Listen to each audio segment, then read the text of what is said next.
Welcome to the Ayurveda for Women's Health podcast, where we simplify ancient Ayurvedic wisdom into practical guidance for everyday life.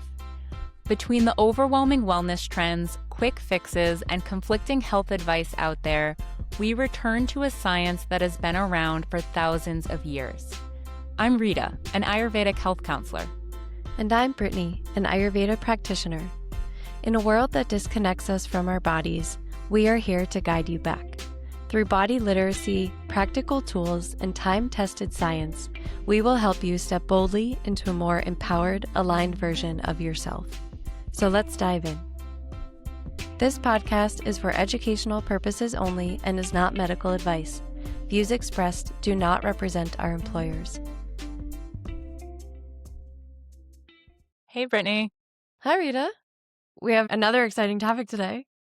Yeah, well, we were just talking before we went live of how often we have this conversation with clients and how nice it will be to have this conversation in one place so that we can send it off to our clients, but also just welcome some people into the Ayurvedic world a bit with understanding constitutions and understanding the mind and the body through this lens of Ayurveda. Yeah, it's such a great place to start with Ayurveda, to really start to understand some of the principles and the foundations and why we talk about what we talk about in other contexts with digestion and the body and the menstrual cycle and all of these other more detailed aspects of Ayurveda. But starting with constitution really is this place of starting with your own foundation. So this is why I think it's like such a fun way to connect with not just with clients, like when I'm talking about it, but even with yourself. Like when I first started learning and understanding my constitution, I think there's some funny stories that might come up in this conversation today around that. I think it just can really help a lot of people, things start to click. And then from there, other things unfold too. So that's why I'm excited for sharing this. Yeah, me too. I agree in some funny stories and some reflections. And I think one of the things that I think can be so healing about this conversation is just this recognition that we're built differently by design and that healthy looks different in different bodies and that different foods work best for different bodies and different movement practices work different for different bodies. And I feel like we are maybe finally understanding this as a culture, but the Ayurvedic lens just breaks it down into such an easy to understand way. And like you said, such an easy way to connect a little more closely with yourself and get to know yourself a little bit more through this lens. Yeah. Yeah, and to add to that, it's so empowering because it then allows you to filter out all of these other things out there that aren't necessarily beneficial for you. And you can just start to know how to look for those or where to start when we're just overwhelmed and bombarded with all of these like influencer things to do out there in terms of drink this or eat this and have this. But really, Ayurveda just highlights and looks at and starts with, well, what's your constitution and what are the imbalances? And then we start to understand them from this more foundational lens that you get to make your own decisions of if what this influencer is telling you is actually beneficial for your body type and for your constitution. Yeah. And I think understanding our constitution, I also think can help us understand the connection between the mind and the body on a deeper level. Like, I think we're at a place in time where we all know that stress impacts our bodies in different ways, but I think that's hard to work with. Whereas in this lens that we're introducing today, if we're understanding the qualities that are going on, so it's not just stress in this general way, but it's like there's this excess mobility in the mind and how that's connected to mobility in the body and this intensity of the mind and intensity in the body, or the sluggishness of the mind and the sluggishness in the body. So I think the conversations around doshas and around constitutions and qualities can just help us with that mind-body connection a lot too. Yeah, absolutely. I know it helped me a lot when Yeah. I was learning. Yeah, yeah, I'm curious, is there anything that you wanna share or what comes up for you that's been helpful in understanding your constitution? Well, yeah, I remember at the beginning, I resonated a lot with Vata Mm, constitution because I was understanding it in terms of the imbalance. So I was seeing it highlighted, right, like typical Vata imbalances, anxiety, dysmenorrhea, dry skin, irregular bowel movements. Like I was seeing a lot of irregularity in my imbalances. And so I resonated with those and was like, oh, I must be a Vata because like even as a child, I had constipation a lot. And it was like very common for me to have that. But then I remember specifically, and Rita, I think you were actually maybe on this call. I I'm think you remembering remember, this yeah. as you're saying this. Yeah, yeah. And yeah, with a practitioner in school, and I forget exactly because I know another practitioner I'd seen too. It was either right before or after that, but both of them were essentially like, "You are for sure a Pitta. Like you are 100% Pitta. Like look at you. Like how do you not see this?" And I was like, I don't know. What are you talking about? And then it just became so clear to me once I finally started to understand one, I think the difference between constitution and imbalance, Mm, and also understanding more of the doshas in the or the constitution differences themselves in the physical structure. But then even in the emotional profile, like you're saying, like that mental profile, mm. where I'm someone that's very driven and very motivated and, uh, kind of always thinking ahead, very analytical. I like working in spreadsheets, like putting all these pieces together. And I was like, oh, wow, I'm a pitta. And I remember, I just remember feeling like, yes, I resonate with Vata, but I don't know. There was something that just felt off about that being my constitution. And then it was like a breath of fresh air when I realized like, oh, I am Pitta. Like this is my constitution. And that actually feels like what I'm feeling in myself. And I think that was the clicking point. And I remember running to my husband after the call and be like, I'm a Pitta. Like this is so exciting. And I think it more so that just like Pitta's exciting. It's more that it helped me understand myself more in that way. That was kind of my, like, funny story of, like, realizing my constitution versus in my imbalances. Yeah, yeah. I do remember being on that call, and I also remember just in getting to know you and knowing you as an endurance athlete and knowing how organized you were and just the way you spoke. I remember also sitting on that call and being like, "Girl, you're a Pitta." That's amazing. Yeah, yeah, yeah, How about yeah. for you? Yeah, Anything? I think for me, if anyone who was in our Ayurvedic program is listening to this, they may remember that I was very hyper focused on figuring out my constitution. I don't know if you remember that. And I think part of that is that my constitution is one where Pitta is my primary dosha, but Vata is pretty close behind it. But then I do have a fair amount of Kapha as well. And so I was always constantly in this place of analyzing that. And I think I want to use that as an offering to anyone listening today is to not get stuck in over analyzing their constitution. But I think what makes me laugh thinking about it now is the fact that I was so analytical about it is very much showing the Pitta dominance that I have in my constitution. And I remember sitting with one Ayurvedic doctor many, many years ago, and her just saying to me, I've never had someone try to analyze their constitution so much. And the fact that you're doing this makes you a Pitta. So, but I will say, along the lines of what has been most helpful for me in understanding constitutions is and my constitution in particular, is understanding that my greatest challenges are on the same spectrum as my gifts. And that's one way that I love to introduce and explain constitutions is like that analytical aspect of Pitta that we both mentioned there, like, that is a gift, right? To look at something and to problem solve. But then that's also, when it's in excess, my greatest challenge, which is perfectionism and being overly self-critical and being overly intense. And so to me, I think that's a really it's just a big change to reframe how we think about our greatest challenges as really just being an excess of some of our greatest gifts. And that's one of the ways I'm hoping we can talk about constitutions a bit more today. Yeah, I love that. I think that's a really helpful way to start to apply the information.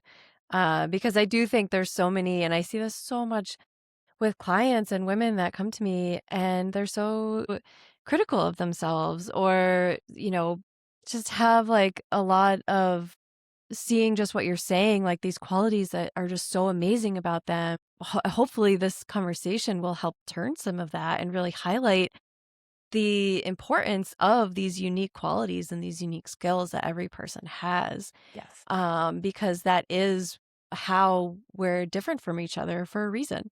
Yeah. Because and that's how community works, Yes. right? Like if we How an were all this ecosystem works. exactly. Yes. Yeah, like we need to have different roles and different parts that add to the whole the whole movement of everything.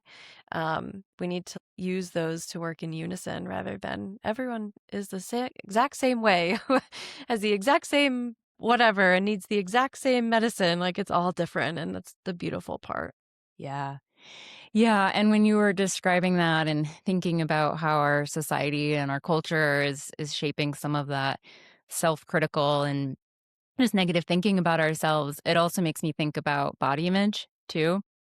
I watched this video recently that this woman was going around and interviewing both women and men about their first memories of having negative perceptions about their bodies or hearing somebody say something negative about their bodies. And every single woman that she interviewed had a very distinct memory of it. And it was from a pretty young age. Like there were some as low as 5 or 6 years old. And it's not to say that men aren't also experiencing body image issues. I don't want to make that one-sided by any means, but in this particular video, it was mostly men that didn't have memory of that or it was at a much later age. And I think as we're getting older and I think we're in this time culturally now of unpacking a lot of body image issues. And I think that understanding your body through the lens of Ayurveda can be really, really healing. And understanding that weight is Kapha. And yes, we've been taught in our culture that it's always a bad thing, but that Kapha and weight means like stability and groundedness and ability to hold nutrition, right? And even other traits beyond weight. We'll talk about all of them today, but again, it comes down to what we've been taught as negative is really a quality that's connected to your favorite qualities about yourself. And when we look at ourselves more through this lens of nature and seeing how things really are, you can just come to find that self-love on such a deeper level. Yeah. Yeah. Yeah. Absolutely. Hmm. Yeah. Well, I'd say let's get into it. I'm excited to go through each one because like you're saying, they're all so beautiful in different ways. So yeah, Rita, where would you like to begin? Well, I feel like to start, we should maybe lay out what I think of as these three different categories or three different layers. So when we say a mind body constitution and what we've been chatting about here, we're really speaking to the qualities that you're most prone to in your mind and body. And so essentially, that is something that's true throughout your whole life. So I think a simple way to say that is that some of us are more prone to be dry, where others are more prone to be oily. Some of us are more prone to be slow, and some of us are more prone to be faster thinkers, faster movers, etc. And so your constitution or your mind body constitution is what we can think of as these parts of you that are true throughout your life. So physically it's going to be like your bone structure, your hair color, your eye color, your face shape, your teeth shape, where you tend to hold weight in your body or not hold weight in your body, but also your mental patterns you're most prone to, your emotional patterns, like how you react to stress.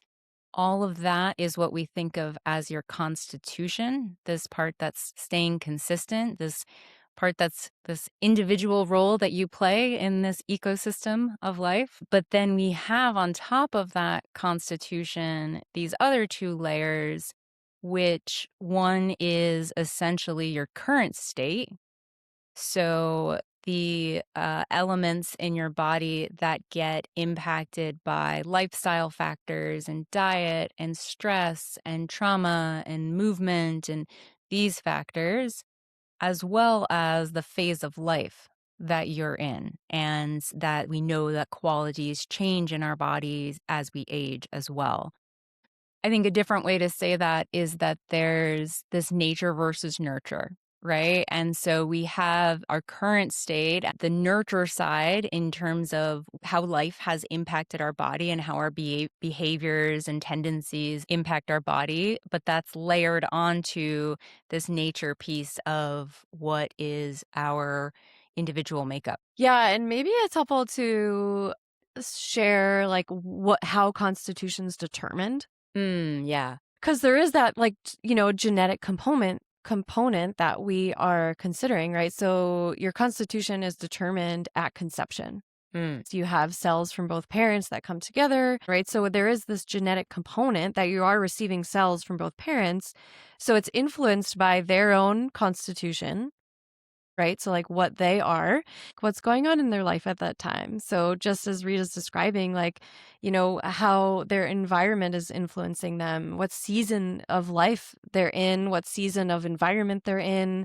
It's like all of those can also influence your own constitution, which is determined at that time of conception. So, like, all of that is kind of coming together at that one point in time, and creating you as you are in your own constitution in that way.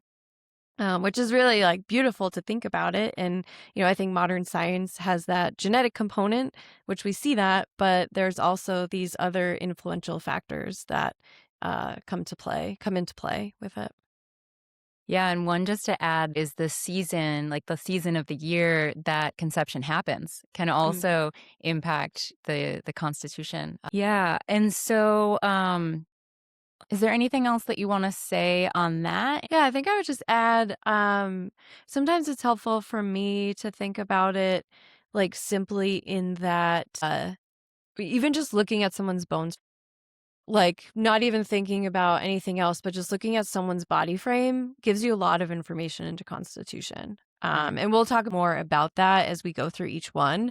But I think if you're like, don't know where to start, I start there because that's something that doesn't really change throughout life. Like, if you're looking at the size of your wrists or the length of your fingers or the length of your arm, like your bones, that's not going to change in the same way like your muscle can change for many different reasons. Your fat can change for many different reasons, but the ones that are kind of set in stone early on is what we can look at, like the shape of the face, like you were describing. But to me, if I'm like wanting to like understand quickly, seeing a body frame like can give me a lot of information. Yeah. Yeah, that's a really good point. Yeah. I also want to say, even though this conversation is all about helping people to understand their constitutions and why that can be such a powerful thing, I do think I just want to reiterate what I was saying earlier too, that people are going to listen to this and perhaps feel confusion because they're going to see themselves in each of these doshas that we describe.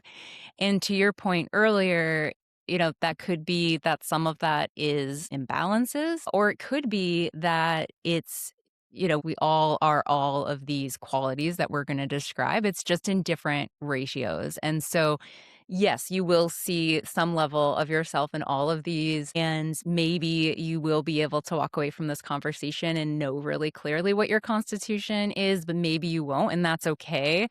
In fact, it's really just a small aspect of working with this system of medicine, truly. So, Mhm.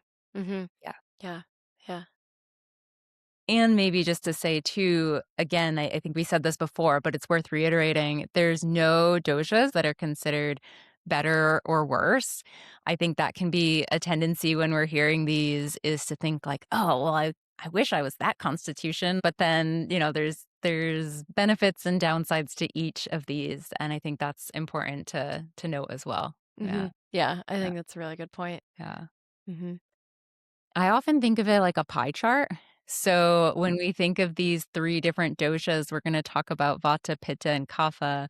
Again, we all have all of them. It's just this pie chart or this ratio of which ones are most dominant in you and most dominant in, like, which parts of your body or in your mind versus your body, because we can see fluctuations there. Yeah. So when we're thinking about the doshas or the constitution, we're thinking about the different elements, right? We're coming back to these 5 elements that exist in this system of medicine and in nature.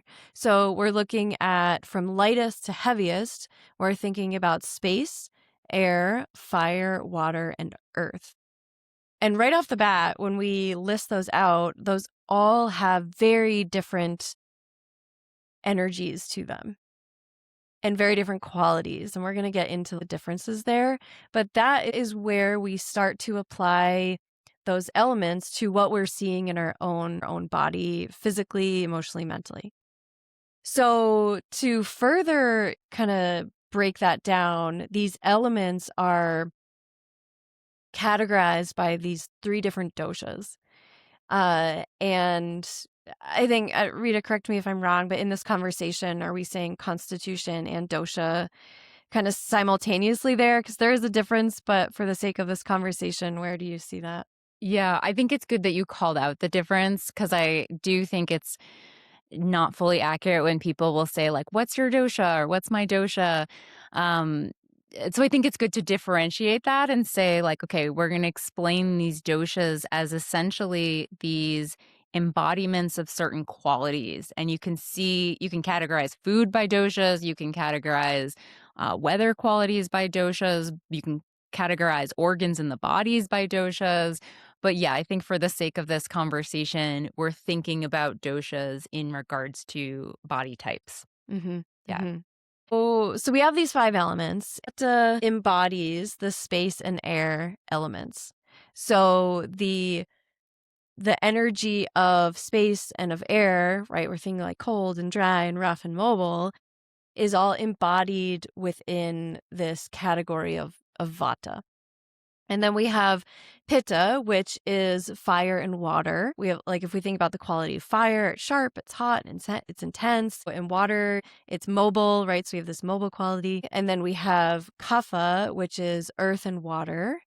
And those are much heavier, right? It's the very dense energy as opposed to wind, right? The way earth moves and the way wind moves are complete opposites. So, when we talk about the 3 constitutions or the 3 doshas, we're talking about these categories Vata, Pitta, and Kapha. And some also can be pronounced Kapha. You may hear that in your studies as well. So, now we have these 3 categories. We're going to look further into each one in terms of its qualities, how it moves, the type of energy it has. And all of that is influencing our physical, emotional, and mental profile. Is there anything you want to add, Rita, to like that initial like overview of the 3? Yeah, I think I'll just add that those 3 categories as you described them, so this embodiment of air and space of Vata, this embodiment of fire and water of Pitta, and this embodiment of earth and water, Kapha. These are the 3 categories that we're really looking at the whole world through. Like, we can use these 3 categories to describe food And we can use them to describe patterns in nature, to categorize our organs, to categorize mental patterns, physical symptoms. It's a way to essentially identify patterns throughout nature, and we are nature, so also in our body as well. And I think sometimes it can feel a little oversimplified to be like, okay, you're telling me I have fire in my intestines and like wind in my mind, and it can feel confusing because it's so simple, because we're so used to using dense medical terminology to define our minds and bodies. But I think it's something that just makes understanding our body that much more accessible. And there is such a deep science to Ayurvedic medicine, but I always really appreciate that we're using terms like wind and fire and earth to describe our minds and our bodies, because we can understand these concepts. We see these concepts in nature. Yeah, it's really fascinating, like, how simple it is, but how effective it is at the same Yes. time. Yes. Absolutely. Yeah. Yeah. So let's start with Vata. If I think of a Vata constitution, I'm thinking, okay, air and space, right? So those qualities are cold, rough, dry, mobile. There's like a lightness, right? So there's a lightness to someone's frame. And that could look like being really petite, like really small. It could also be a lightness being like their skin is very thin. So, like, even the earth quality of the skin itself, there's not a lot to it. So it's just less. And so there's not as much robustness to this person. And from a physical structure, that can be a very long, lean frame. That can be a petite frame. Like the bones are long and slender. Like their fingers are very like long and slender, as opposed to like shorter, maybe like stouter, broader fingers. So those same qualities we are now seeing in the physical form as someone that has very cold skin to the touch. Like the temperature of their body is cold no matter what season they're in.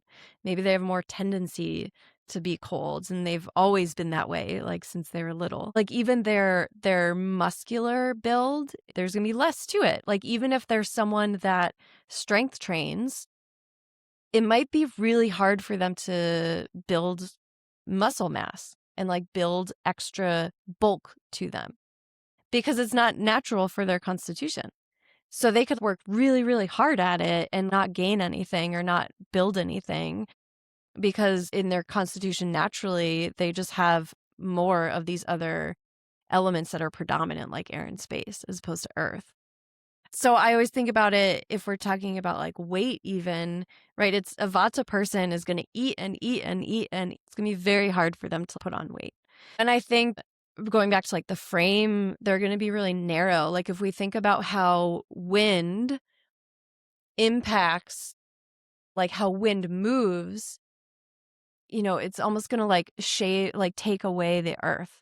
Hmm. Right, like if the wind moves against rock, it can smooth it out, or the earth, right? So it kind of like thins things out.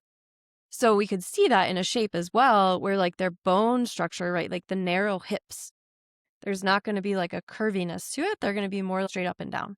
Mhm.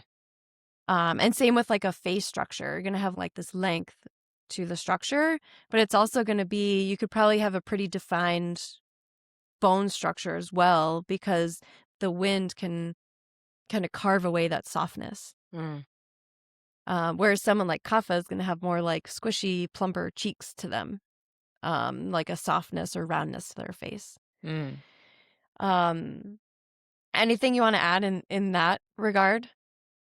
I think the one thing I'd add is that Vadas can be more flexible and have that flexibility in their joints. Yeah, totally. Like that hypermobility Yes. piece. Mm-hmm. Yeah. Mm-hmm. Yeah. But to go into more of the mental emotional aspects of a Vata constitution, when we're talking about these qualities of air and space, gifts of that, this mobility can look like spontaneity and creativity and out of the box thinking and quick thinking too. Like there's this quickness of Vatas. Vatas are quick movers and thinkers and talkers.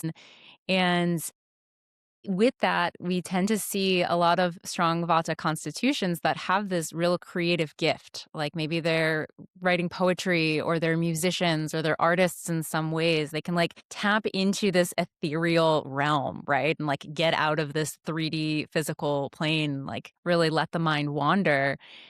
And in excess, too much of that can lead to scatteredness, and that can lead to the mind starting one sentence and then starting another and then starting another, or feeling like you walk into a room and then you start something and then you go over and start something else and then start something else.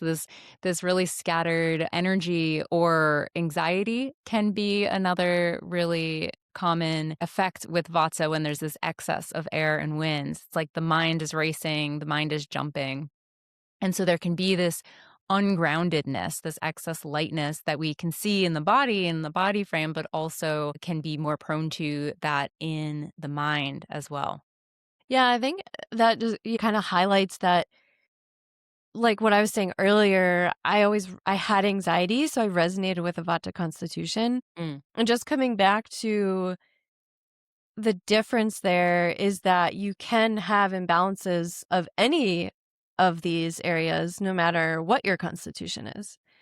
And so we do address, if we're looking at imbalances, well, we address that imbalance first, and it helps us bring you back to baseline.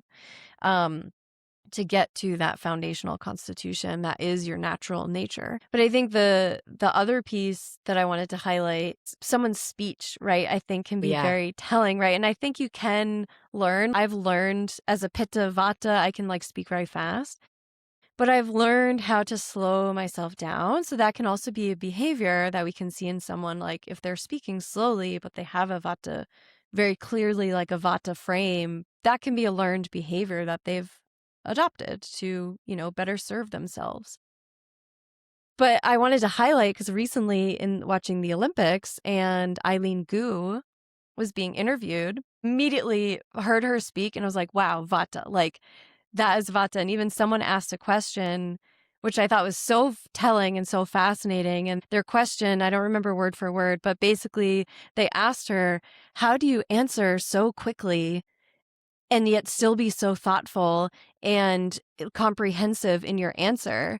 And it's true, like every answer she was getting, she just responded and like very, very quick to give a thoughtful answer. And I think that can be a sign of Vata as well, just that fast movement coming out through communication, Mm. which is cool to start to notice. And then you'll notice a Kapha person really, really taking their time to respond.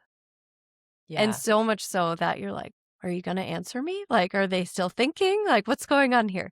So just even we can see it there, which is really cool. Yeah. Yeah. And so when we're thinking about Vata and we're thinking about this general theme that we're seeing in the body and in the mind of lightness and dryness and coldness and mobility, again, it's not good or bad. It's just these qualities that are. And what we need to balance Vata, what we need to balance this lightness is warmth and groundedness and oftentimes some heaviness and some level of routine often is really important when we're feeling this excess Vata. So, if you are somebody who has a lot of Vata in your constitution, or it's a situation of Vata imbalance, that's the general theme that we're bringing in with food, with herbs, with lifestyle practices. We often are saying this expression in Ayurveda, like increases like, and opposites create balance. So, when there's this excess of lightness, we're bringing in the heaviness. When there's this excess of cold, we're bringing in the warmth, which sounds so simple, but also can just be really profound when we're looking at the body and looking at health that way. Yeah, and maybe just to add in more like tangible examples too, because I always find it really helpful in understanding, like physically, how to apply the elements. If we take hair, for example, right? And if someone has really thin hair, I mean, that can be another example of Vata. It can be Pitta as well, and we'll talk about Pitta. But that's where we can like physically see, okay, like this tissue in the body has less earth to it. Whereas someone who has very thick, robust, you like can't get your fingers around their ponytail kind of hair, okay, that has a lot of earth to it. Like that's dense, thick hair. Mm. And so we can like start to see where these elements exist in a very like physical form, right? We can look at even how thick are our eyebrows. Those don't really change throughout our life unless we shape them or do something to them. But even our eyebrows, like, are they really thick and take up a lot of space? That could be a sign of Kapha, or they like really thin and narrow and maybe like fall out easily. Like that could be more Mhm. Vata. Even our eyelashes, the shape of our nose, right? Is it broad and taking up space, or is it kind of thin and narrow and like petite? Yeah. So I just love bringing in like the physical aspect because it's just tangible. Like we can feel it, we can see it, we can look at it at other people, we can see it in ourselves. Yeah, and I'll offer something far less tangible, but something I think can be interesting is thinking about the climate that you feel you're best in as well. So, where Vatas have this natural cold quality, they live for summer and warm tropical places and can be more prone to imbalance if they live places like where I am up here in northern Vermont that, we have these really cold, dry winters. I'm not saying necessarily that every Vata should uproot their life and move somewhere warm, but it can help give you some insight into your constitution if you think about what weather patterns tend to feel the best for you. And often it's the opposite of your constitution that can play in there. Yes, absolutely. I'm glad you said that because, like, there were years that I would feel so sick in the summer, and I just didn't understand why. And now I know how to balance it more and like Hmm. balance my pitta in the heat and humidity. But when I didn't, it was like all this pitta in excess, and I just like didn't know why I would feel so sick in the summer. It was like so confusing to me. So I think Yeah. that's a really good point. And thinking about humidity is a big piece too, and that can be very telling, right? Because humidity is like heavy and wet, and that's a lot of kapha in the air, even though it's a fire season. So there can be multiple ways to think about it with Yeah. environment. Yeah. Definitely. Definitely. Anything else you wanted to say about Vata, or should we jump into Pitta? I just want to say with vata, like I think the world really needs vatas Mm. because I think vatas have the ability to very openly share their art and share their creativity and like share like doors to other perspectives that are not always present. I think I see a lot of vatas that can be timid too. And just encouraging vatas to like use your voice and to communicate your expression and what it is because it can be so beautiful and it can be medicine to somebody else. So not to shy away from those, from those qualities that really are so prevalent for vatas. I think that they bring a lot to the community and to the conversation. Mm. I'm really glad you said that. I think, especially in current times where there's this unraveling happening and this very significant awareness that the systems at play, the patriarchal, capitalistic systems we live within, need to go. Vatas have this ability to create and tap into, to really ideate what better systems could exist, right? Like, to your point, there's this ability to tap into art and creativity. And I think that can be really powerful in these times as a way to help other people who maybe get really stuck on the everyday, this is how things are. But Vadas have this ability to really tap into this higher level of what could be. Yes, absolutely right. Because pittas are thinking it has to be this way and it has to be this done in a certain way or a certain time, right? They're like precision. And then kaphas are like, I don't know, I'm a little afraid to go outside of the box, so I'm going to stay here. Mhm. And vatas are like, let's go there. Like, let's Mhm. try this. Like, let's Mhm. like throw this out there. Like, let's just think about it. And so I think they bring so much enthusiasm and Mm. light and expansiveness to other situations that can be very rigid or very closed. And I think that's one of the benefits. And even think about like in a work environment, Mhm. right? Like that can be very honoring to know that that's how you work and that's how your mind works and to allow that to support you Yeah. in wherever you are. Yeah, I think at the end of the day, it's Vatas have probably been at the origins of any big changes we've had in our world, right? Like it all has to start with that idea, and that idea probably came from some Vata constitutions. Yeah, and the last thing I'll say with Vata that I find really fascinating is that Vatas have less to them, right? And Mhm. so if we think about the tissue itself, there's like less. If we think about our nerve tissue, there's just less of it as opposed to a Kapha person. So things can penetrate Vatas very easily. Mm. And I think that Vatas actually have this ability, if they recognize this and know how to balance the Vata, I think they actually develop this ability to be very resilient because they learn how to protect themselves. They have to. Like they're put in this position where they have to learn how to be resilient because it's not naturally in their constitution. Mm. And I think that's such a special thing, especially like you're saying in this world today, where like, where are the people that know how to hold resiliency and what can we learn from them? And Mm. like, how are they caring for themselves so that everyone else can care for themselves too, right? Like, I think they can, in kind of a backwards way, if they learn how to support themselves and how to balance the vata, I think they can actually be some of the stronger constitutions because they're gonna listen to what they need Mm. and not overdo it. Mm. Yeah, well said. And Vata gets a bad rep, I think, sometimes because the Constitution is not holding on to as much tissue. Or you could even think of like there's not as much of a cushion to react to stress and protect from certain environments. There's this excess need often for that self care. So, yeah, I think that's a great point. Mm-hmm. Yeah. Yeah.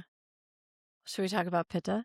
Sure. So, Pitta, like we said, is the embodiment of fire and water. And so, when we're talking about fire and water, we're thinking about heat. So, you're prone to feeling hot as well as sharp and intense. And, like you said, the water brings the mobility into that. So, when we think about that in a body and just bring that into the really physical realm to start, we tend to see more of a medium build in pittas and more of an athletic build. There's a much easier means to build muscle in a pitta constitution. It's a lot easier for pitta body types to really have any change in their body. Like it's easier for them to lose weight or gain muscle if they're trying. Fire you can think of as this energy of transformation. So it's just a little easier for pittas to transform their body. Like I think of if a pitta constitution is doing a workout program and their vata or kapha best friend is doing the same program with them, the pitta is probably going to see more change in their body, whether that's building strength or whatever it may be. We also see this sort of angularness in pittas. So we tend to see a sharper nose. We tend to see a wider chest in pitta constitutions as well. So there's this sharpness that we can see in the body. For anyone's watching the video, I'll turn my nose, like that pointed nose is how you can spot a pitta. And so yeah, I think with the qualities we're talking here of fire, there's also this heat. So you tend to run hotter. Pitta constitutions are the people wearing shorts in the wintertime. There's also going to be more of a tendency to see redness in the skin, like a little bit of a redder complexion with pitta, as well as redness in the hair. That's another good way to spot pitta in the constitution. If someone has a reddish tinge to their hair, red hair color, that's also a sign of pitta there. Yeah, and well, just to say on the Please. hair piece, heat moves up in the body. Yeah. So if we're also thinking like there can be a lightness to the hair because of that, right? It's kind of heating the hair follicles and there's less growth. But also baldness can be a Mhm. sign of that as well, right? So baldness or early graying, right? That's kind of like losing the life of the hair early because there's so much heat. That can be a sign of that too in that area. Yeah, that's a really good point. That finer hair or that graying of the hair, just something that pittas are going to be more prone to. Hmm. Exactly. And to take it more into the mental emotional realm with pitta, so with this fire, we're going to see drive and passion and discipline and ambition. And we mentioned earlier this analytical mind that comes with Pitta, that Pitta, again, this fire is about transformation. So it's looking at something and saying, like, ooh, how could I make this better? How can I improve this? Therefore, I think Pitta constitutions can make really good leaders and managers and entrepreneurs. And we tend to see a lot of competitive athletes in Pitta constitutions as well. And so, again, it's this idea that the gift in excess becomes the challenge. And so, when we have too much of this fire, too much of this drive, that can lead to intensity, irritability, inflammation, burnout, because we're often in Pitta constitutions, like going 100 miles an hour and not being able to pause and rest. Once we get our mind on something or we're in the midst of a project, like hours can go by before you come up for air when that Pitta intensity is there. And perfectionism and being overly critical of ourselves or being overly critical of others, a little bit more prone to irritability or like reacting to stress with anger. So again, it's like fire is the greatest gift, but also we gotta make sure that doesn't turn into a bonfire, is how I think of Totally. it. Yeah. Yeah. Yeah. Yeah, like, we need pittas too, right? Because they bring so much of that drive to help move us forward Yeah. in decisions, right? Where, like, Vata is like, "I've got all these ideas," and then the pitta's like, "I can make that happen." Yes. So, yeah, the pitta mind is very fascinating too because it, I think the pitta mind, like, really comes from a really good place. Like, I think Mm, their intentions come from the heart. But I think that can be so skewed sometimes, like, when it is in excess, because what overtakes the initial intention is the perfectionism or the, like, it has to be right or it has to be a certain way, and that's when, like, the fire starts to take over the container. mm. Yeah. And that's what leads to that burnout like you're speaking to, Rita, because that's when the mind overtakes the body in that sense, and the mind is like, "But it's not this certain way, and I can't let it go, and it has to like, why isn't it fitting into this box?" And that's when we kinda lose some of that intention, like, I think pittas do have so much good intention and goodwill, right? Like, one of the ways to balance pitta is volunteer work or, like, connecting Mm, with others and, like, working with kids, and just that softness is really mhm. balancing for pitta, because it's balancing that sharpness and that intensity and that drive forward, and those situations help remind us, "Well, what's at the heart here? Like, what do I really care about? What are my values?" And keeping that in check as we're analyzing and creating and perfecting, just, like, keeping that at the root can be very helpful for pitta minds. Yeah. Yeah, absolutely. The other thing I wanted to add is I think pittas can be really prone to all or nothing tendencies because that fire goes so strong and there is that tendency to go 1,000 miles an hour, whether that's on a physical level and you're racing or competing in some way, or that's just mentally how you're working, how you're doing your job, how you're even just like cleaning the house. I think pittas can feel this need to like rush and go quickly and be efficient and be like racing a clock even if it's a Saturday afternoon and you're just doing housework and, like, errands and whatnot.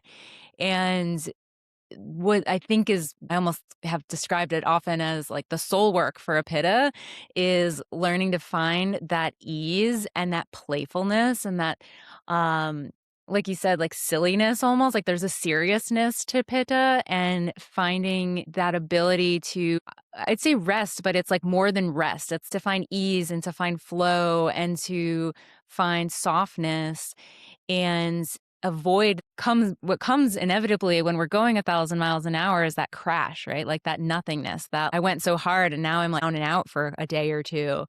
And so it's really this again soul work of a pitta to figure out, how can I find a little bit of these balancing qualities so that I'm not always burning myself out.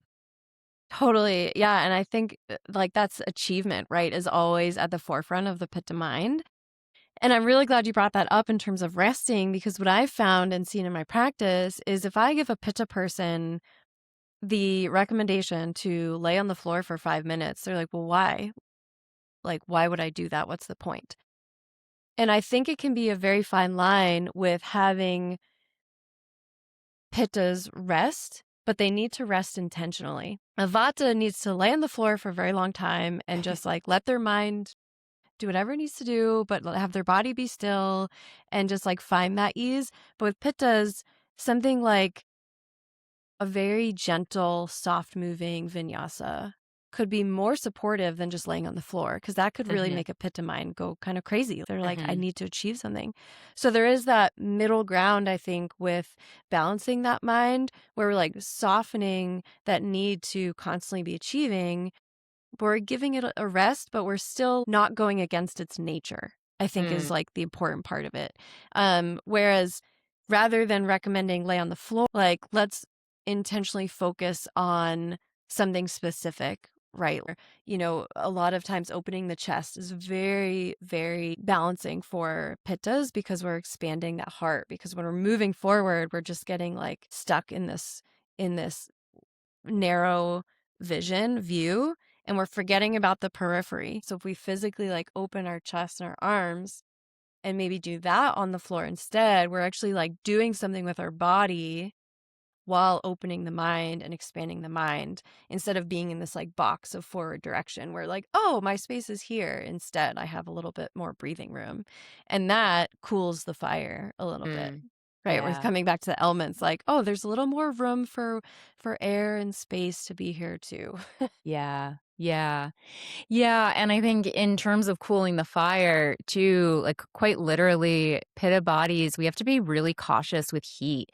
And so we have to be cautious with things like saunas or hot yoga or things that would be potentially great for some Vata or Kapha constitutions that for Pitta, it's going to totally overheat you and likely contribute to some imbalances. And I think this is also true when we look at certain foods like spicy foods or certain really heating ingredients like alcohol or caffeine. That I'm not saying that, if you have some pitta in your constitution, you can never have these things. Pittas are sensitive. And so pittas are going to be more sensitive to heat than other constitutions. And really can benefit from finding some cool water to swim in too, especially if you do live somewhere hot, like quite literally cooling the body down, being mindful that we're not taking too hot of showers or hot of baths with pitta. There's just this extra sensitivity to heat. Yeah, and to the other side of that, right, is the extreme, right? Like you don't want to go for a cold plunge, Yeah. because that is just, it's like that pendulum again. You're just like going full swing in the other direction. And so, really, with Pitta, it is like gentle and soft and slow is the best approach, whether it's herbs, food, lifestyle practices, just softening it, but not trying to swing it into the other direction, because that's just going to create more imbalance. And usually more frustration for a Pitta too. If they have these huge swings, they're not going to feel good. With these more like lighter constitutions, I consider like Pitta and Vata lighter, Vata obviously being much lighter, but Pitta has that lightness too, like fire is light, right? And so I think about just moving cautiously and slowly and gently, and not really trying to like do the extremes. And just like you're saying, Rita, it's like I'm either all in or I'm all out. How can we find that middle ground? Because that can be a softer approach. And Mm, usually there's a way to do it if you talk through that strategy with a pitta. And usually they don't realize that's what's happening too, is what I mm. found. They don't realize they're like all or nothing. That's just what they know. So that's what they do. I think that's such a good point. I think that pittas tend to be so self-critical that they often aren't thinking that they're doing enough, even though they're doing so much more than the majority of the rest of us, right? Like, I think that's a good way to spot a pitta is somebody who doesn't feel that they're doing enough or doesn't feel they're being hard enough on themselves, even though their routines or their habits or their behaviors are pretty intense. Yeah, that's a really good point. I've been told that before too, that I'm like a Yeah. very intense person. And I'm like, Yeah. I never saw it before. And now understanding it through Ayurveda, I'm like, "Oh, yeah, I can see how I can be that." But I've learned to soften that and, like, Yeah. to be more and a more approachable person and not so intense sometimes. Sometimes Same. it's there's sometimes, that intensity can be appropriate for situations, and sometimes usually, most of the time, I probably don't need it. So Yeah. Yeah. Totally hear you there. Yeah.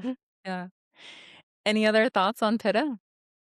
The only thing that came to mind going back to, like, the physical traits, 'cause I think this would be helpful for people, looking at skin, Mm. and skin can be like, if you're someone that's, like, very prone to rashes or, like, getting skin irritations, just like you were saying, Rita, Pitta is very sensitive, so the skin is very sensitive, um, especially because the skin is connected to our blood, right? So blood is very hot and has a lot of fire in it anyways. So when we have excess fire, it can really stir the blood, and the blood is what becomes the skin. So when there is a lot of heat, it's kind of circulating in the whole body. And that can then show up in these other places, like the skin, um, with like a spreading rash. Like spreading would be a quality of pitta if you're thinking about imbalances, where that spreading quality is coming from that oiliness that pittas have. And so, hives or something that, well, I had a rash over here and now it's like spread over here. That's a sign that like pitta's at the heart of what's going on there. But just to think about constitution wise, if someone's skin is like you can sunburn very easily, right? Like you Mm. really need to be covered up. Just like you're saying, it's going to get red very like someone might have pink cheeks. Like my husband always has pink cheeks. He's very pitta. So, yeah, I think the skin can be another place to look for those indications. Whereas a vata, there's less epidermis of the skin. It's going to tan very easily. Mm. Because there's just less to it, so it absorbs very quickly that sun. Pittas are gonna burn very easily, and then kaphas are kind of like, I guess I'd say, like, in the middle, like, they're maybe not as affected either way very easily.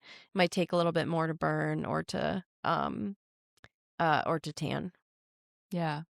Yeah, yeah, that's a great point, and I think when we think about the different, diagnoses or symptoms that people are prone to in certain constitutions, skin issues is such a big one for people who have a lot of pitta naturally in their constitution, so it's a good one to call out. Yeah. Cool, should we move on to kapha? Yeah, let's do Yeah, it, let's do it. cool. Do you wanna start us off? Sure. Yeah, so, I mean, Kapha constitution is kind of the exact opposite of a lot of what we've been talking about, right? So it's going to be like broad and robust and take up space. And we could hear that maybe someone's voice is very deep and, there's a hydration to it. You can hear if someone's voice is dry versus hydrated. There's some of this person's like juicy. They have maybe more like dew in their eyes naturally, right? They have this like softness to their skin.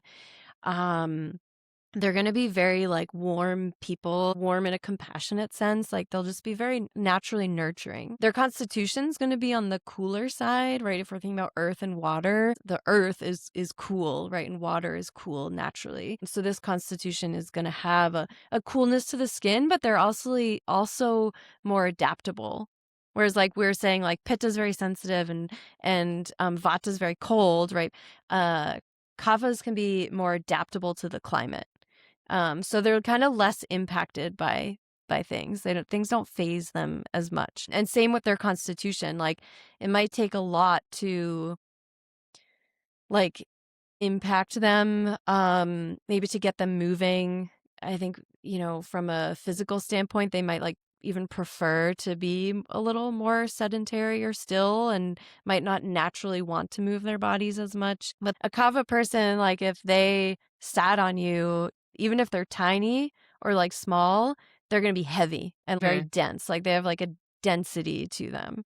And dense meaning like they have a broad bone structure. Like their bone structure is wide and they might be very tall and broad, or they could be more like medium and broad. But either way, you're getting this broadness to their physical bone structure. And they're probably have a tendency to have more weight on their frame. as opposed to like Vatas are going to have less ability to gain weight. Kaphas can very easily gain weight and kind of keep it on. So that'd be a sign of kapha in the constitution, and not just in an isolated area. I'd say more in a full body area, right? Like if someone has weight in a specific area of the body, but that's it. That's a little bit different. We think about that more of imbalance, but a kapha person is just gonna have earth everywhere and just be kind of larger everywhere. Um, Anything you want to add to that? Yeah, I think of the weight piece I think is worth saying a little bit more because I think every Kapha constitution I've known has really struggled with weight and just how easy it is to put on weight and can find this conversation really validating because, again, maybe they've been comparing themselves to people who are more Pitta or Vata and they're eating the same kinds of things, but the weight just sticks on Kaphas more easily. And again, I always find the need when we're talking about weight to spin that around where we've been taught to think about it in such a negative lens of like, well, that's part of why kaphas are so stable, right? Like I think of the kapha constitutions in my life are those people that everyone goes to talk about their problems because they're just so grounded and they're so earthy and they have this sweetness and this compassionate aspect to them. And I think with that, it's just hard because kaphas have to move more. Like, it's a good thing that we can hold on to more nutrition as a kapha, but it's very easy for kaphas to experience stagnation. And so movement is the most important way to balance for kapha constitutions, even though, like you said, they might not have that drive to move that pittas and vatas do. It's kind of like, I think kaphas can sometimes feel like it's hard to get started, especially with movement, even though once they do get started, the endurance is there. I think that's the other really big piece to highlight with kapha is there's this stability and there's this endurance. Like Kaphas can run the full marathon. They have the endurance and the stability to do those longer endurance feats, even though they may, in some ways, be a little bit less drawn to them than the Pitta and Vata types. Yeah, yeah, totally. Yeah, and this makes me think of an example that my friend and I had last summer where we had gone out for a run in the morning. We like went for a run onto the water and we ended up just like staying out a lot longer. And I'm a Pitta and she is a Pitta Kapha, but has a lot of like beautiful Kapha in her constitution. And I don't know the exact ratio, but they balance each other very well. And then it got hot, like the sun came out and it got hot and we hadn't eaten breakfast yet. Mm. And we ended up staying out longer than we thought, and we were down by the river and playing with the dogs, and then all of a sudden I was like, wow, I need to eat something." And she's like, "Really? Oh, I feel good." And I was like, "No, I think I need to go like now. Like I need to get back." And the heat was getting me and the time of day and we got back and she's like good not eating breakfast, right? Like feels comfortable not having different meal times than my constitution. And whereas my constitution, it was like, wow, you need food like right now or you're like I was bonking. Yeah. And she felt strong and stable and was like could go all day without having as much. So it just was like very telling the difference. I just highlight that because it really is just like honoring and knowing your own body in that way Mm. of what works for you, especially with like meal timing or like kaphas might not be hungry until much later in the day because they already have so much within them. And some of that can be shaped by habit too. And that's a whole nother conversation. But just tuning into those cues of like, if we're looking at qualities, like Vata is fast and mobile and irregular. Is that what your appetite is like? Or is it slow and, methodical and less? Like you don't need as much. Like maybe that's more of a kapha type. So thinking about it in that regard too can be helpful. Yeah, when you were describing that, I was thinking about fasting or like intermittent fasting and how kapha constitutions can do really well sometimes with meal spacing to more extreme levels, or sometimes not eating past, 4 p.m. or something like that. Again, I'm not prescribing that for all kaphas by any means, but I think when we talk about certain trends that work well for some constitutions and don't others, something like that can work well in a kapha body where that's going to deeply imbalance a vata or a pitta constitution. Yeah, Yeah. absolutely. There's a whole episode I would like to do on that, just the trends that impact us in different Yeah. ways and Yeah. why based on constitution. Mhm. Mhm. Um, but yeah, with Kapha, I think that endurance piece is like really important because they have so much to them. They can go for a long time and like be steady and stable even with less. And I think continuing that and this theme of our greatest gifts can be our greatest challenges. I think sometimes with kaphas, there can be a tendency to not prioritize yourself. Like there's this compassion to you, and you have this, this growth and the stability to you. So there can be a tendency to like just give things and give things and give things to other people. And I think that can easily, for kaphas, lead to this tendency of not being able to fully prioritize yourself and prioritize your own needs because you're giving yourself so often to others. Yeah, and going back to your earlier point, like they can just hold a lot, right? So they have that space to hold emotions from other people and like hold those conversations where people are turning to them. But again, with anything in excess, it's going to create an imbalance. So there is that recognition of, yes, I can do this. How am I doing it in a supportive way that Mm. feels sustainable for me? Yeah. Yeah, definitely. Definitely.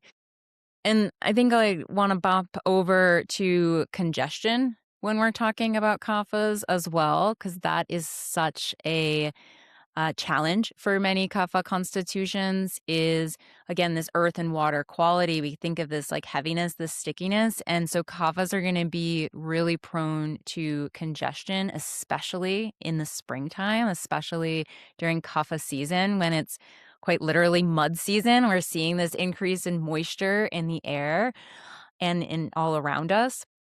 And so it's something that I think, going back to our earlier conversation of how your constitution can dictate this greater awareness of what season you're most prone to imbalances. And we talked about kaphas needing to move, coming into springtime, really for all of us, but especially those who carry more kapha. It's a really important time to be mindful of the heavy qualities that we are bringing in our diet and our lifestyle, and trying to bring a little bit more movement and lightness to balance that out. Yeah, and thinking about like why the congestion happens is because there is that excess earth and water, and so that like the channels are more lubricated naturally. Mm, And so when we add too much to it or it's the season like you're saying, it's going to be easier to accumulate at that time. So just being mindful that there's nothing wrong with you, that that's what's going on. It's being tuned into the constitution and the tendencies so you can better balance it out. So yeah, like where do you find juice in your body, right? If you think about like even your joints have like where you have that synovial fluid, right? There's going to be more of that in a kapha. So you might not have as much achiness or like arthritis as a vata person because they're going to have less lubrication in those areas. Um Trying to think of like where else, or even like menstruation. mm, Right, like, akafas can have a very heavy flow naturally. It could be very good for them to move more out. There's obviously variations to that, and it's good to look at the whole picture to understand it. But even that can vary, like, a Vata person may have a lighter flow. It could still be healthy, but it might be lighter than a Kapha's. mm. And so looking at where we have juice or fluid or movement in the body, like where that or earth in the body, like where that's accumulating and just being mindful of the relativity of it is Yeah. important too. Yeah. And the other piece I was thinking of that I wanted to make sure we said with kapha is when we think about the mental health piece of this dosha, that stability, that gift in being able to react to stress with indifference, this slowness to the mind in kaphas in excess that can lead to some mental sluggishness and slowness in the sense of feeling a bit pulled away from the world almost into more of a depression that kaphas can experience, that it can that sluggishness, that slowness, it's just a tendency and a quality that we're going to be more prone to in kapha constitutions. And I think it's again just a way to know that about your body and to know that about your mind if that's true for you as a kapha person, and be able to be working with the qualities that balance that out in the mind to avoid falling into that place. Yeah, I like to think about kapha constitutions with cohesion, Hmm. right? If we think about the kapha phase of life is when we are young, right? Like pre-puberty. So our bones are literally like creating this cohesion to grow and build and become who we are. So we're in this period of spring, of growth, of sprouting up and developing. And when I think of cohesion, right, there's this like density and this closeness that exists within kapha, and when that's lacking in like a community aspect with kapha, like if there's not a connection to other people, right? Like COVID, Mm. like the pandemic and having people be more separated or isolated, there's not that social interaction and that comfort of knowing you can reach out to people or connect with people. Connection is an important piece for kaphas. And without that, there can be that more of that heaviness, like you're saying, right? That connection is an important piece of their balance too, in being able to do that with people, or however they connect, right? Maybe it is through art, or maybe it is through a group, or even just having one close friend, or like it doesn't have to be like kaphas aren't necessarily very social. I'd say that would be more of like the Vata Pitta kind of, having more mobility to them. But I think kaphas really have those like long, long, deep relationships with people. Mm. And that's Definitely. more of like a kapha type behavior, Yeah. comes very naturally to them. So being mindful of like how you connect with people and in what way can also be supportive. If you're having those emotional feelings that you are noticing depression, or the opposite, noticing anxiety, right? Like let's look at the how you're connecting and relating to others too. Yeah. Yeah, that's a really good point to bring up.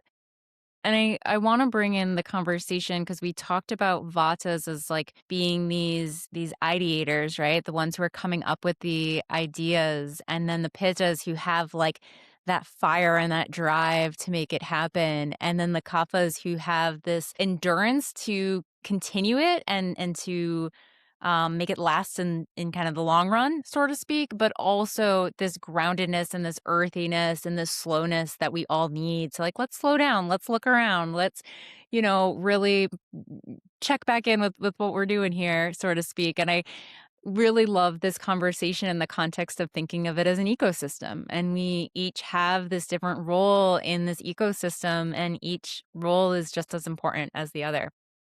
Yeah, maybe Yeah. an example of that is when Rita and I were starting to map out this podcast and planning it, and my Vata brain was like, Rita was like, "Well, when can we get this out?" And I'm like, "Well, how about in like 2 months? Let's do it." And you're like, "Well, maybe let's like," you brought in this like very kapha groundedness to our timeline in like putting this information out there, and whereas my mind was like, I'm so excited about this, let's do it right now and get it out there, and you're like, let's be more reasonable and like approach this from a balanced place that feels like we're not rushing and we're being intentional. And I think that's that nice balance even in a work setting or in a family relationship setting, just knowing those so that you can work with them and not fight against them.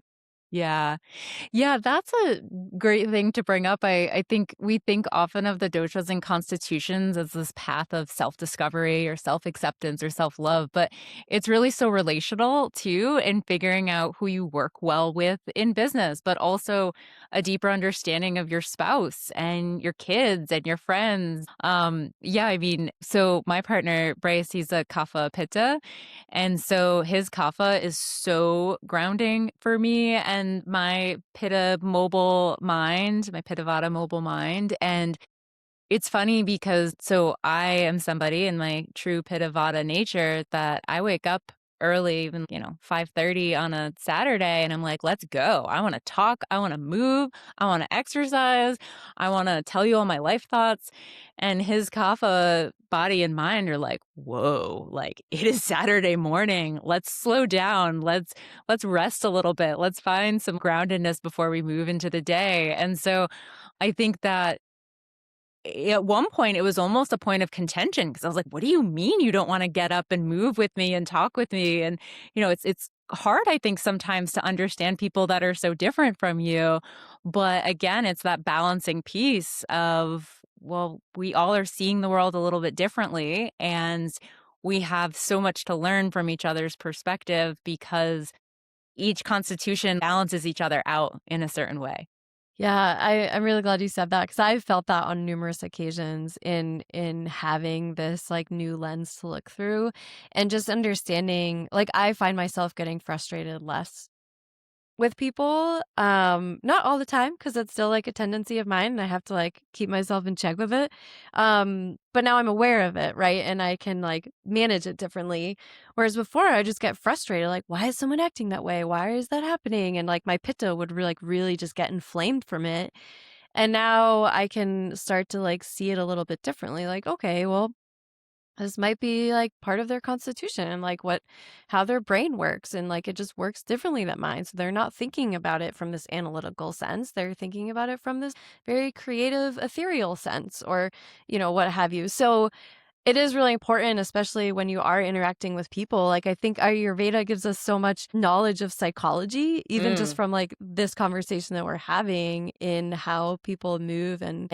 engage with life differently from the constitution perspective. Yeah, it's really helpful. Yeah, and, I think that's an important thing too, is, like, when we're talking about these different constitutions, our society is telling us, back to our earlier conversation, that certain traits are more desirable than others, right?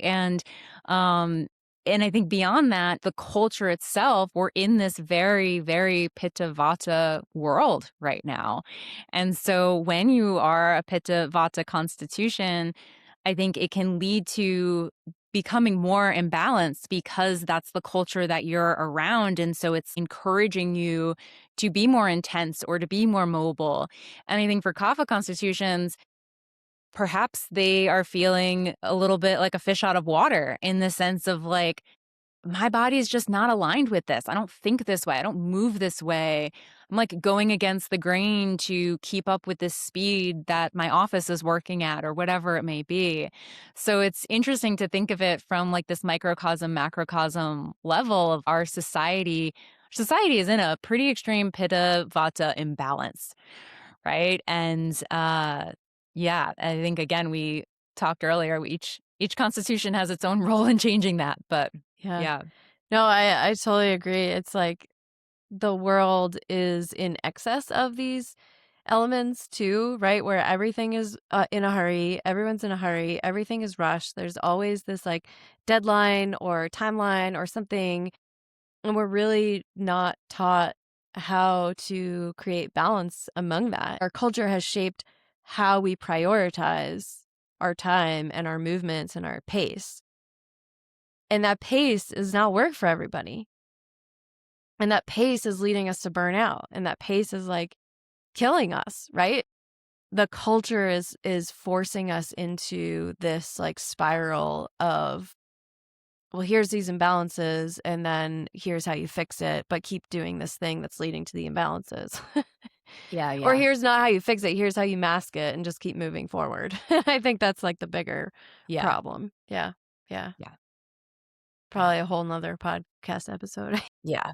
many, many Pacing, more. pacing. Yeah. Yeah. Well, I guess one thing I wanted to say to add to this conversation is like the modern science view. And I think this is really Mm. important because this modern science view was theorized in the 1940s, which is not that long ago, compared to Ayurvedic medicine is over 5,000 years old that already was looking at different body types with these different constitutions and understanding that there is individuality within them. So the modern science is looking at it in the same exact way with these three categories that some people might be familiar with. It's the ectomorph, mesomorph, and endomorph. And these all are the descriptions of them are the exact same that everything we just described to you in the Ayurvedic lens. So, one, I'm just highlighting the fact that Ayurveda has known this, that there's the different body types for thousands of years. And in the 1940s was when it became part of modern science in terms of looking at bodies differently. And so if you go and look up these different body types, here's the descriptions that you'll find is the ectomorph is lean with a fast metabolism. Well, that's Vata.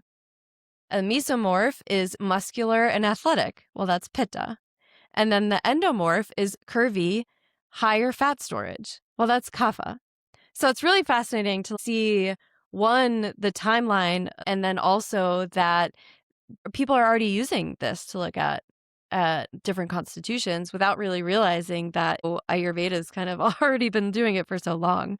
Um, so it's fascinating to see because there's a lot of fitness plans and like there's a lot of, diet plans or things that are based off of this more modern science theory.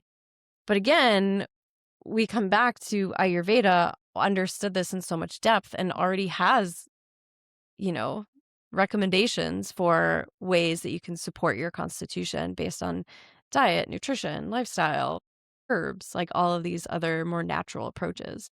And training, right? Like how to move your body differently. That's in a supportive way. So yeah, it's just fascinating to see that in modern science as well.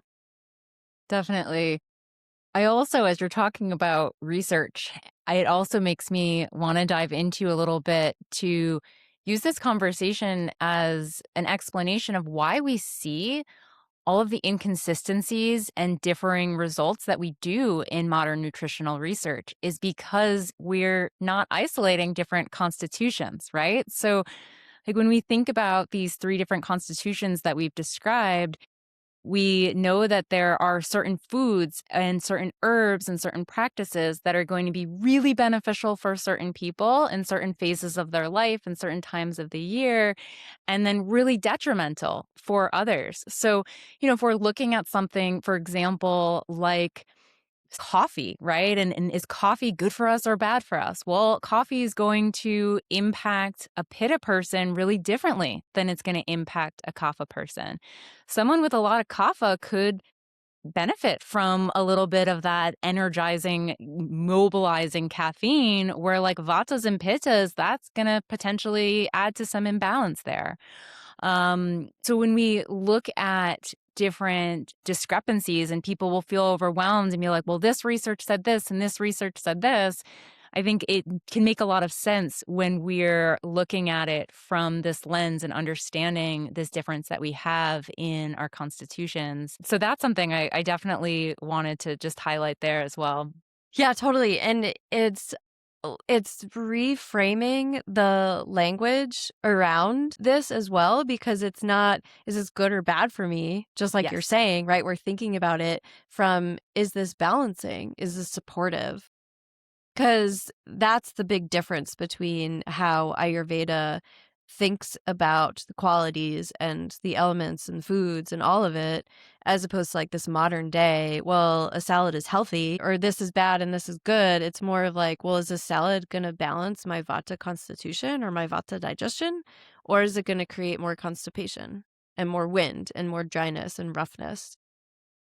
So that's how we're thinking about all of those things, just like you're saying with coffee, whatever it is. Yeah. Yeah. Yeah, and with herbs too, right? There's so many different schools of herbalism, and I think it's wonderful to learn herbalism from different perspectives. But I think, especially in the West, we see this very allopathic use of herbs. That's like, oh, well, this, like ashwagandha, for example. Ashwagandha is good for balancing the nervous system. It's good for, anxiety. Well, ashwagandha is a very heating and heavy herb. So it could be really supportive for balancing anxiety in someone who has a lot of Vata going on, but it could be too heavy for Kapha. It could be too heating for Pitta.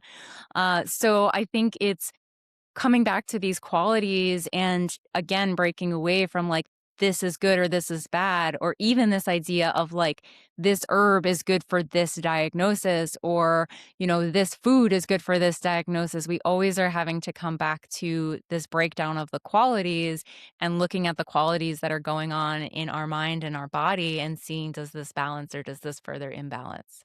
Yes, and the with ashwagandha as your example, like, it's also very taxing on the liver. Like, Yeah, it's a yeah. lot to process on the liver. So to your point, Rita, we're not just looking at, "Oh, you have this skin rash, take this." Right, there is so much nuance to it, and Ayurvedic medicine has known that from the beginning, that when you're looking at an individual, you're looking at all their entire being, everything that they're interacting with, like, it's not just what they're consuming or what they're eating, or it's what they're putting on topically on their skin, right? We're looking at all these different avenues because we can see how they would influence the different elements in the body and could contribute to that imbalance. Yes, definitely. Definitely. All right, well, certainly more to unpack there with with foods and wellness culture, but I'm really glad that we talked about the three different types of constitutions today, and I guess my last thing I would share is just to invite people to be curious, and like, it took me some trial and error to figure out my constitution and like to really understand it relative to, well, do I have a small frame compared to other people? Like, I don't know. I kind of got to like do some research here and go stand next to people and like see what I find. So I do think being in person, or like look at your partner, look at your friends, like talk about it and see what you notice, and don't be afraid to let it evolve with the different seasons too. Yeah. Yeah, absolutely. And my hope is that this podcast can serve as a really accessible way for people to work with Ayurveda as well, just like you said, and just learning these things and then talking about it with friends or other people, family members. And I will also say, if it's something that is feeling overwhelming or confusing, it can be really supportive to work one-on-one with someone if you're trying to get a better read of your constitution. I think as somebody who studied Ayurveda pretty independently for a while before I worked with a practitioner, it is something I always feel the need to put a little plug in for of, yes, that's the beautiful part of Ayurvedic medicine is it is accessible. It is something that you can just start working with in any level. But if it is something that's starting to feel confusing or overwhelming, that's a great time to bring a practitioner in. Yeah, absolutely. We're both here for you if that's the Yes. case too. Yes, yes, yes. Awesome. Well, yeah, if there's questions out there, you can join our Patreon to have them answered on the podcast. So you can join that community and have a space to ask more questions and be a part of the conversation with us too. So check that out. Absolutely. Yeah, I'd love to hear from people in there if there were certain parts of this that really resonated. If people can, shout out their constitution and connect with people of similar or different constitutions. I think it'd be a fun. I'm excited for that space to grow into that. Yeah, yeah, absolutely. Well, thank you, Rita. Thank you for Thank sharing you. your wisdom, Back at constitution you. wisdom. Yeah, back at you. This was fun. Always. It was. If you are enjoying this conversation, it would mean the world to us and help support our work if you'd like, share, leave a review, as well as subscribe to our podcast on whichever platform you use. If you're looking for more connection or would like to support this podcast, we'd love to have you join our Patreon for $5 a month. Here you'll get bonus episodes and access to our community chat Q&A. And don't forget to check out our wellness library, which is filled with self-guided classes, kitchen tutorials, herbal recipes, and more Ayurvedic practices, all for just $5 a month. Check out the link in the show notes.